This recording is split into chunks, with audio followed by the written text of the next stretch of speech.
શું સાહેબ આ અંતરિયાળ વિસ્તાર છે અને અહીંયા અનેક પક્ષી એટલે એની કલ્પના ન કરી શકીએ. આ તમે શું ખવડાવવા લાવ્યા પક્ષીને દેખાડો. આ પક્ષીને ખવડાવવા માટે જુવાર લાવ્યો છું, બરાબર. એ સિવાય ચોખા અને ઘઉં લાવ્યો છું, અને એ સિવાય કીડિયારો માટે એ ગળ્યું કીડીને ને પછી કાબર ને પછી ખિસકોલી ને લેલાન આ બધા રહ્યા ને એ બધા અહીંયા જમી લે છે, બરાબર. એટલે એને 10-15 દિવસે મીઠાઈ આપું છું.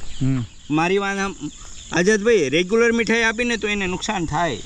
10-15 દિવસે તો આપણે પણ મીઠાઈ લઈ છીએ, તો આને 10-15 દિવસે મીઠાઈ આપવામાં કોઈ વાંધો નથી.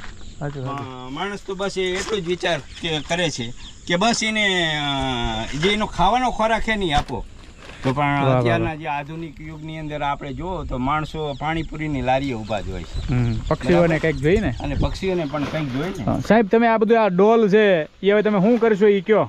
હવે આ ડોલ રહી ને એ હું ભરી અને નીચે આ ફલકુર નદીની કેનાલ છે અને કેનાલ ઉપર પ્લેટફોર્મ છે, અને પ્લેટફોર્મ ઉપર જો નાખું ને તો ભૂંડ અને પછી બકરા અને અહીંયા તમે નાખતા તો આજે આ પ્લેટફોર્મ ઉપર હું નાખું ને તો બધા જમી જતા હતા, અને આને જમવામાં કોઈ પણ મળતું નહીં. એટલે પક્ષીઓને નહોતું મળતું ને ભૂંડ ને બકરા ખાઈ જતા.